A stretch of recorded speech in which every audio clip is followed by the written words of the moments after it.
पूरा विश्वास है। रवि और रेहाना खुद को स्टैंड करने के लिए पूरी मेहनत करते।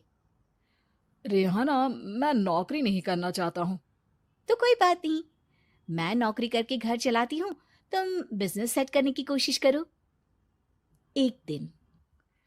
रेहाना, तुम जानती हो, मैंने जो विज्ञापन बनाने वाली कंपनी खोली थी ना, उसे बड़ी ब्रांड का ऑफर आया है। अब हम लोगों के दिन ब्यारे न्यारे हो गए हैं। मैं जानती थी रवि कि एक दिन तुम सेटल हो जाओगे। रवि का काम अच्छा चल जाता है। एक दिन वो रेहाना से कहता है, रेहाना, अब हम लोगों का बच्चा भी हो गया है। बहुत छोटा है वो। उसका ख्याल कैसे रखेंगे हम? कैसे क्या, मैं गांव से माँ को लेकर आ जाती हूँ। नौकरी से हाफ डे ले लिया करूंगी। अभी तो वो छोटा है, स्कूल जाने तक मैं मैनेज कर लूंगी। देखो रेहाना, मैं अब अच्छा कमा रहा हूँ। तुमको नौकरी करके परेशान होने की कोई जरूरत नहीं है। अरे कैसी बात कर रहे हैं, मैं अपनी लगी लगाई नौकरी कैसे छोड़ दूं? और मैंने तो सुना है हम लोगों को कुछ ही महीनों में सरकारी नौकरी मिल जाएगी।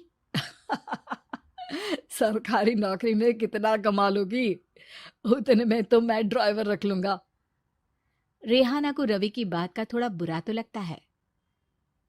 कम से कम मेरी नौकरी की इतनी बेइज्जती मत करो। भूल गए, इसी नौकरी के बदौलत तुमने अपना बिजनेस खड़ा किया है। अरे वो तो मैं किसी के भरोसे भी कर लेता। देखो, अपने बच्चे को संभालो, घर का काम करो। अब बाहर जाती तुम अच्छी नहीं लगती हो।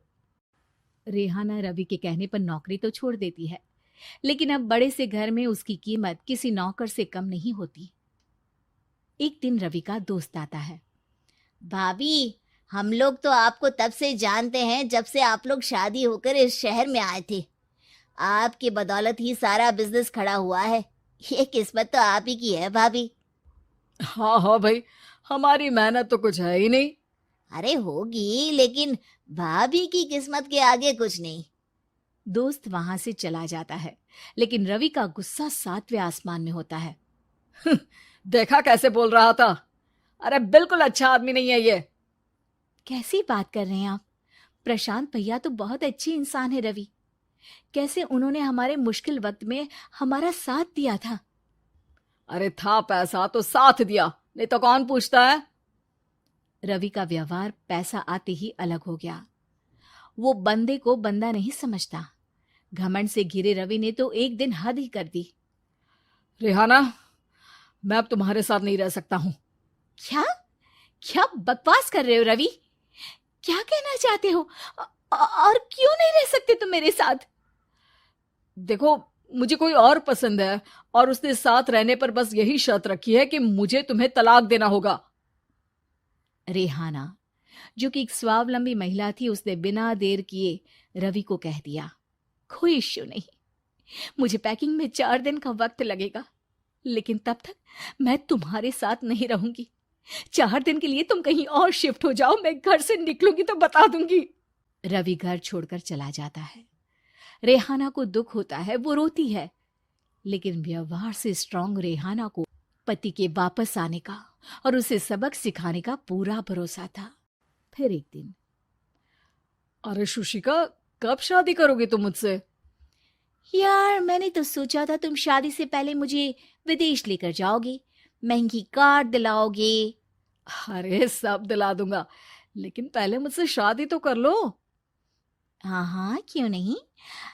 मैं कुछ दिनों के लिए अपने मम्मी पापा के पास जा रही हूँ और लोगों से अपनी शादी की बात करूंगी। अरे शुशिका, कैसे रहूंगा मैं तुम्हारे बिना?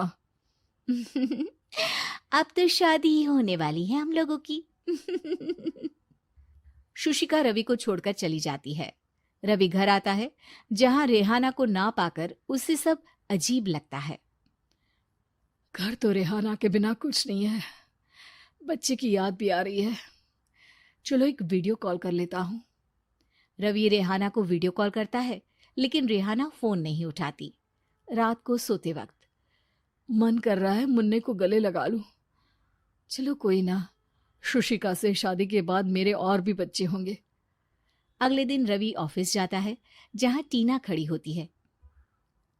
सर, आपने अपने नए ऐड के लिए मॉडल की रिक्वायरमेंट डाली थी ना, मैं उसी के लिए आई हूँ।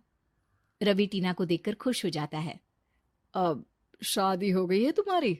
नहीं सर, बस अच्छा सा हैंडसम और अमीर लड़का देख रहे हैं मेरे मम्मी पापा।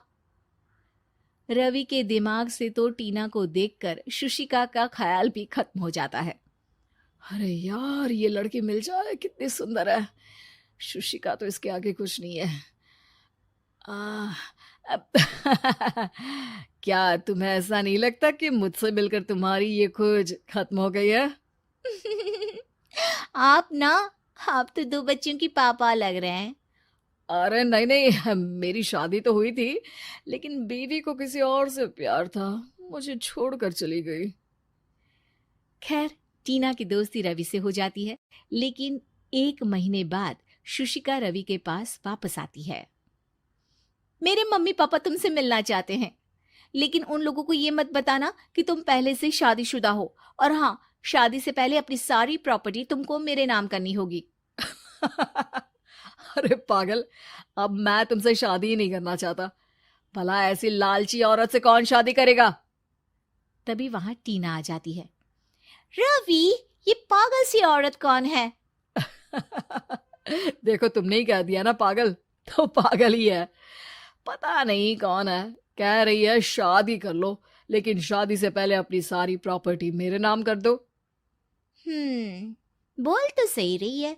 वैसे तुम जानती हो, मेरी एक सहेली है, उसके पति ने उसे पैसा आते ही छोड़ दिया, जबकि उसको खड़ा करने वाली ही मेरी सहेली थी। और मुझे भी भरोसा नहीं है। अगर मैं भी तुमसे शादी करूंगी तो तभी जब तुम मेरे नाम अपनी सारी प्रॉपर्टी कर दोगे। अरे हाँ हाँ, क्यों नहीं, बिल्कुल कर दूंगा। रवि और टीना की शादी की तारीख तय हो जाती है। वो अपनी सारी प्रॉपर्टी के कागज लेकर शादी वाली जगह पर पहुंचता है, लेकिन वहां टीना आती नहीं। रवि टीना को मैसेज करता है। कहाँ हो? सॉरी, मैं तुमसे शादी नहीं कर सकती, मुझे तुमसे भी ज्यादा पैसे वाला मिल गया। रवि को गुस्सा आ जाता है। वो गुस्से से सारा डेकोरेशन तोड़ रहा होता है कि वहां रेहाना आ जाती है। सर, क्या हो गया? क्या डेकोरेशन पसंद नहीं आई आपको? अ, तुम यहाँ क्या कर रही हो? मैं यहाँ की डेकोरेटर हूँ।